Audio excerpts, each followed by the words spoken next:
Nós vamos então, nesse momento, estar observando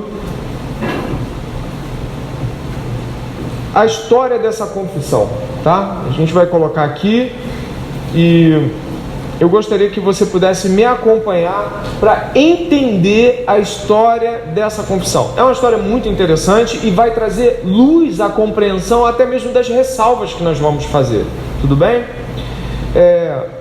Então, nós vamos estar tocando em 2 pontos. A primeira, a Confissão Batista de 1644, e a confissão que nós estamos buscando hoje juntos compreender, a de 1689. E vamos dar início ao primeiro slide.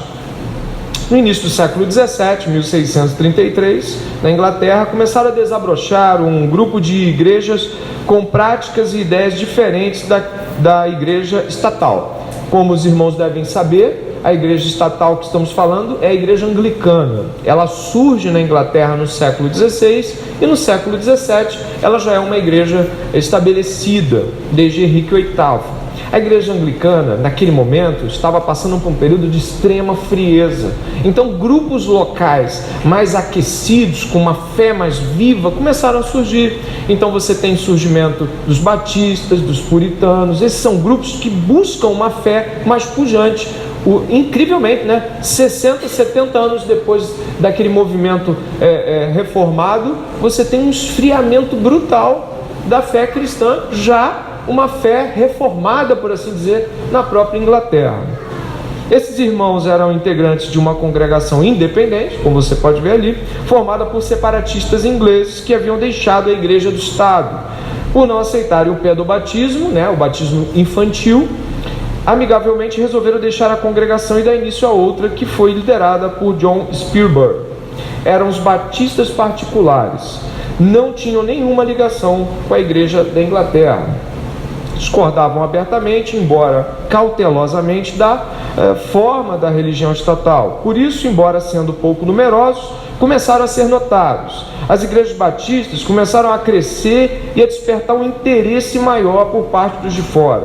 Suas crenças e práticas eram observadas e analisadas por alguns membros da igreja anglicana, a igreja do Estado, e por outros separatistas que também tinham deixado o anglicanismo. Dentre alguns grupos separatistas, temos um que trazia ruídos, e não poucos ruídos, que eram os anabatistas. Para sintetizar um pouco, quem eram estes anabatistas? Eles eram cristãos que haviam surgido em partes da Alemanha, Suíça e também alguns grupos na própria Inglaterra, pequenos, mas ainda existentes, e eles tinham por objetivo uma fé meio anárquica. Eles não tinham, por exemplo, nenhum tipo de ligação com o Estado, rebatizavam todo mundo que o Estado tinha batizado. Eles também tinham uma prática agressiva, não somente anti-estatal, mas anti qualquer ligação. Por exemplo, trabalhar no exército não era possível. Um anabatista, como até hoje, tem restrições quanto à participação no Estado, funcionário público, por exemplo. Você imagina que isso, para um Estado igreja, presta atenção, a Inglaterra é um Estado igreja, ou seja, você tem as duas coisas juntas. Quando o camarada diz que ele não quer trabalhar pelo Estado, ele está dizendo que não quer trabalhar pelo quê também? Pode dizer? Pela igreja. Então você tem no anabatista um inimigo do Estado. E eles também eram o quê? Credo batista. O que é isso? Batizavam apenas os que confessavam. E aí, esse grupo anabatista, que preste bem atenção, não tem nada a ver com o grupo dos batistas que surgiram, começaram a sofrer associações. Eles começaram a olhar para os dois grupos e falaram assim: olha, eu acho que é do mesmo grupo. E aí, está escrito ali, após o surgimento de muitos rumores que envolviam algumas congregações batistas em Londres, rapidamente elas passaram a ser identificadas como o quê? Os anabatistas. Estes eram considerados inimigos do Estado, fora da lei, e não eram tolerados na Inglaterra. Um grande tumulto com numerosos mortos havia acontecido em um país vizinho, a Alemanha, e os anabatistas eram acusados de serem os responsáveis, e foram mesmo, E foram mesmo. Eu passo dizendo que os anabatistas geraram nos batistas particulares ingleses uma preocupação, que é o quê? A de confundir. Está pensando que são os mesmos grupos. Enquanto os anabatistas negavam o pecado original, os batistas particulares seguiam longe desse pensamento. Acreditavam na depravação completa de todos os seres humanos, na eleição incondicional, livre de qualquer fé prevista ou boa obra. Tinham em autoestima uma forte teologia pactual, que a gente já estudou aqui, a teologia pactual batista. Traços doutrinários que os distanciava dos anabatistas e os aproximava dos separatistas puritanos. E aí, seguindo, eles tinham medo de ser confundidos. Em 1642 foi publicado um texto bastante suspeito, onde o povo da Inglaterra era convocado a ficar em alerta. O texto de 9 páginas relembrava todos os incidentes que ocorreram na Alemanha, em Münster, onde os anabatistas provocaram um grande tumulto. O texto anônimo trazia o seguinte título: um aviso para a Inglaterra, especialmente para Londres, na famosa história dos anabatistas e suas pregações e práticas selvagens na Alemanha. Havia então um medo dos batistas de serem confundidos com esse grupo radical cristão, os anabatistas. Aqui tem a cena que foi relatada, foi pintada na época, uma cena de muita selvageria realmente, que envolvia mortes de ambos os lados. Continuamente, a gente segue aqui, obviamente, embora sutil, o texto era um alerta para o povo inglês se precaver contra os batistas, pois acreditavam estarem diante de mais um movimento de anabatistas. Havia um temor de que o motim que terminou em um grande tumulto provocado pelos anabatistas da Alemanha se repetisse na Inglaterra. Qual era então a atitude a ser tomada? Nós precisamos nos distanciar, nós precisamos nos identificar, e precisamente só algo pode fazer isso de forma pública: uma confissão. A confissão londrina surge de uma necessidade de distância com o movimento anabatista e com a doutrina dos anabatistas, que era muito diferente. Os batistas particulares tinham esse nome, que se distanciava dos batistas gerais, também porque os batistas gerais tinham movimentos que às vezes envolviam até semi-pelagianismo. Eu não vou entrar na doutrina porque senão a gente não vai conseguir ir adiante. Mas você tinha uma mistura de percepções dogmáticas que não conseguiam de modo algum traduzir a uma realidade uniforme. E agora, com o medo de serem confundidos com os anabatistas, você tem um problema muito mais sério. Você tem um problema de estar não somente com confusão, mas diante das mãos do governo. 7 igrejas batistas de Londres começaram a perceber que os rumores sobre eles se espalhavam e que a cidade já estava ficando alvoroçada com a ideia de que eles eram anabatistas, e que o horror que aconteceu em Münster se repetisse realmente em Londres. Havia deturpação e desentendimento em relação ao grupo de igrejas batistas. Suas crenças eram erroneamente apresentadas por seus opositores, suas práticas também eram rechaçadas e muitos as consideravam desafiadoras. Eram muitas vezes confundidos com outro grupo de batistas, os gerais, ou não eram distinguidos deles. Aqui temos a imagem da primeira igreja batista que foi construída na Inglaterra, o primeiro prédio, em 1612. Batismo por imersão é o título desse pedacinho que a gente vai ler, né? No entanto, os batistas particulares pouco tinham em comum com os anabatistas ou com os batistas gerais, com quem eram identificados. Embora houvesse uma forte semelhança no princípio do batismo, tendo em visto que os batistas ingleses, assim como os anabatistas, só batizassem adultos que professassem sua fé em Cristo, suas diferenças eram muito maiores. Os batistas particulares, já por volta de 1641, praticavam a imersão completa no batismo, enquanto os anabatistas e os batistas gerais simplesmente derramavam um pouco de água sobre a cabeça da pessoa batizada, a fusão. Então a própria ideia de imergir alguém, ela parte de um princípio que também se distancia dos próprios anabatistas, que também trabalhavam com a ideia da fusão. A gente vai entrar nessa questão propriamente dita na hora da confissão, então há uma necessidade de entrar doutrinariamente. Isso é só uma percepção histórica para nós. Aqui o Gilson Santos, ele vai trabalhar essa questão da nova forma batismal e por que eles trabalhavam assim. Na década de 1640, vários membros dessa congregação chegaram à convicção de que o batismo por afusão ou por aspersão, que era administrado a adultos ou crianças, não era a forma de batismo praticada pelos apóstolos. Eles sustentavam o batismo de crentes por imersão. Seguindo, o que mais causava estranheza aos ingleses era exatamente a negação do pé do batismo, amplamente praticado por todos até aquele momento. Vamos lá, quem praticava?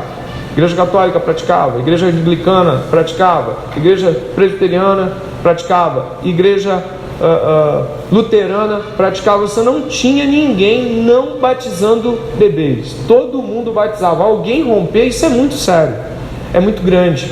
Isso gera um tipo de diferença que não é pequena. Pode ser hoje, mas naquela época não era não. Os batistas eram cidadãos honestos e que procuravam cumprir todas as suas obrigações civis. No entanto, cada vez mais eles eram vistos como anabatistas e que estavam prestes a provocar uma revolta em Londres. A literatura que circulava em Londres taxava-os de anabatistas e os pregadores também os acusavam. Foi devido a esses acontecimentos e por causa da incompreensão e deturpação dos ingleses quanto aos seus pontos de vista doutrinários e sociais que no início do movimento batista inglês foi necessário que estas poucas congregações produzissem uma confissão de fé que servisse de defesa contra a acusação que lhes era lançada. A confissão a ser produzida seria um documento oficial das igrejas batistas que comprovaria a ortodoxia desses irmãos. Qualquer dúvida seria logo dissipada, pois qualquer cidadão inglês que estivesse interessado poderia obter o documento e examiná-lo. Uma ideia simples acerca de um exame documental. A confissão a ser produzida, além de ser um documento oficial dos batistas particulares, e nesse sentido um documento particular, era também, por outro lado, um documento aberto à sociedade inglesa e a outros interessados. Então, a primeira confissão londrina, de 1644, ela surge sem nenhuma influência de outras confissões. Ela foi construída por 7 oficiais, se não me falha a memória, e ela foi colocada sem não fez empréstimos de nenhuma outra confissão. Tudo que o pessoal de 1644 fez partiu da sua compreensão de igreja local. E essa é a primeira confissão que foi produzida, né? Eu não vou ir além, né? Eu não vou avançar, porque não é essa a confissão, mas ela é o berço dessa explicação toda que nós estamos encontrando. Mas ela é legal porque ela apresenta um aspecto muito bonito que eu usei aqui na explicação de 2 Tessalonicenses, que é você ter uma consciência fortemente radicada na verdade. Eu destaquei no alto uma frase da Confissão Londrina de 1644, que como ela é uma confissão de mártire, né? Alguém que está realmente acreditando naquilo. Se fosse possível, diz lá no alto, morreríamos 1000 mortes, ao invés de fazer qualquer coisa contra o menor tio da verdade de Deus ou contra a luz de nossas próprias consciências. Isso parece muito com Lutero na Dieta de Worms, né? Isso está marcado no nosso coração e na nossa mente protestante. Olha, se não estou vendo nas escrituras, a consciência não me acusa, eu vou morrer por isso. Não tem como viver de outra forma. Eu acredito nisso, e o pastor dessa igreja acredita assim: se a escritura não me condena, a minha consciência não me acusa, eu não tenho como fazer de outra forma. E esse é o cerne da atitude, da disposição interna da primeira confissão londrina, a primeira confissão batista. Os principais pontos dessa confissão já são extremamente significativos. Uma igreja pura, e ele quer dizer com isso aquela corrupção estatal já comum na igreja anglicana. Liberdade de consciência, e mais um ponto aí relacionado a essa dogmatização forçada da igreja anglicana. Batismo somente de crentes, ou seja, de quem de fato professa a fé em Cristo conscientemente.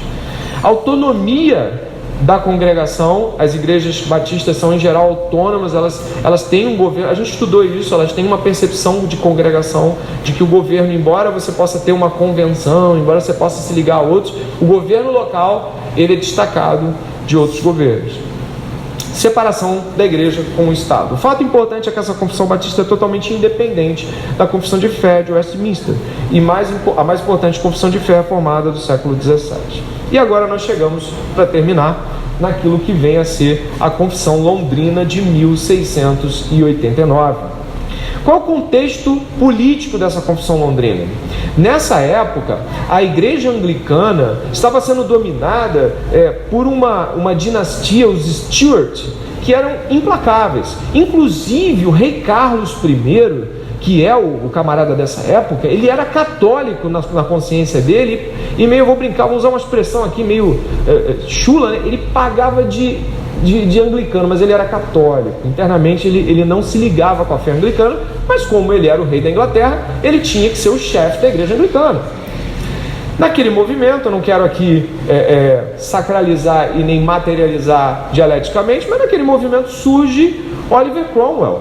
Ele é um puritano, ele é general. O Carlos I, ele quer acabar com o parlamento, porque o parlamento é ofensivo, o parlamento é todo feito de puritano. Ele é o líder da igreja anglicana e tem o coração do catolicismo. Ele quer destruir o parlamento.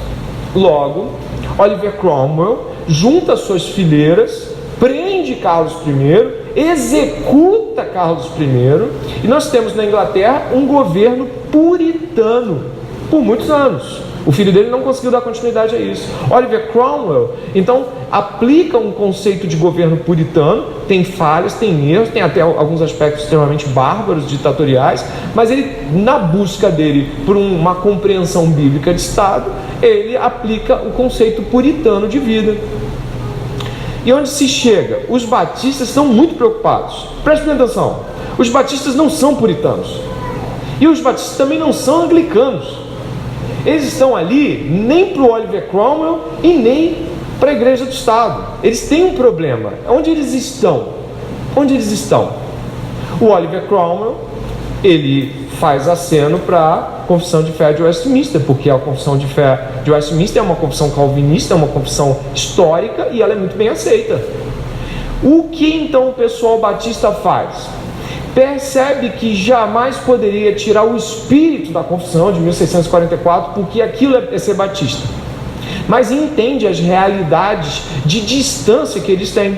Então eles se aproximam da igreja que se maior, a confissão de maior confessibilidade, ou seja, a confissão de Westminster. Eles sentam com a confissão, sentam com a confissão de 1644 e unem essas duas perspectivas.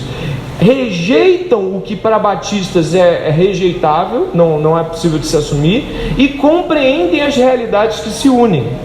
Logo, nós temos aí, com esse contexto político que está na nossa imagem, que vocês vão receber depois, claro, e com a compreensão da necessidade da unidade das igrejas protestantes na Inglaterra no século XVII, a Confissão Batista de 1689 propõe uma unidade na verdade que lhes é em comum. Busca por conciliação. Depois desse período de trevas, quando as igrejas estavam entrando em um período de paz e liberdade, e a fim de demonstrar acordo teológico com as demais igrejas reformadas, observando as declarações de fé que estão produzidas pelos demais grupos cristãos, os batistas optam por reafirmar sua fé, produzindo a sua segunda confissão, que não anula em nada a primeira, sendo apenas mais entendida e mais detalhada que a confissão de 1644. Aqui tem um trecho importante sobre essa confissão, uma citação aqui do Thomas Nippers. Em seus esforços para mostrar grande acordo com outros grupos protestantes, eles decidiram por fazer uso de muitas palavras iguais em ambos os artigos em que a nossa fé e a doutrina é a mesma deles. Com espírito humilde eles afirmaram, ou seja, os homens que fizeram a Confissão Batista de 1689, nós não temos nenhuma coceira no ouvido para obstruir a religião com novas palavras, mas prontamente concordamos com a boa forma de expressão que tem sido, de acordo com a Sagrada Escritura, usada por outros antes de nós. Um princípio de unidade aqui. Eles observam que isso seria importante para a igreja e de que eles precisariam estar conversando com os presbiterianos, com os pedobatistas, e de que deveriam abrir mão de coisas das quais não seriam importantes de serem assumidas como distâncias na fé. Você acha que isso adiantou? Você acha que eles terem feito uma confissão de aproximação não gerou tantos sucessos assim, apesar da tentativa de unidade? Olha aí a repercussão da confissão entre os pedobatistas. A confissão dos batistas logo foi alvo de críticas. Um ano após ter sido concluída e apresentada ao povo inglês, o reverendo Stephen Marshall lançou dúvidas e não poupou críticas à confissão londrina. Marshall foi membro da Assembleia de Westminster e atacava os batistas em virtude do grupo rejeitar o pedobatismo. John Thomas enviou uma carta a Marshall e analisou um dos seus sermões, onde foram feitas críticas aos batistas. Na carta, ele responde à acusação de Marshall contra os batistas, apontando-lhes justamente a confissão londrina como uma prova da ortodoxia dos batistas particulares. Dr. Fetter, ele foi um dos caras que subscreveu a confissão de Westminster. Ele estava presente na Assembleia e ele falou sobre essa confissão o seguinte, a Batista: o que os batistas não podem ser comparados com as numerosas heresias em voga. Os batistas não ensinavam o livre-arbítrio ou cair da graça como os arminianos. Não negavam o pecado original como fazem os pelagianos. Não eram insubordinados com os magistrados, como os jesuítas. Não promoviam a ideia da comunhão dos bens.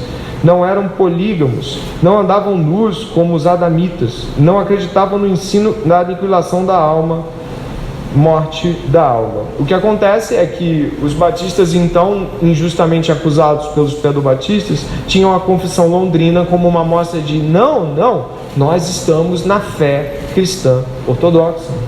E essa confissão passou a ser respeitada pelos pedobatistas desde então.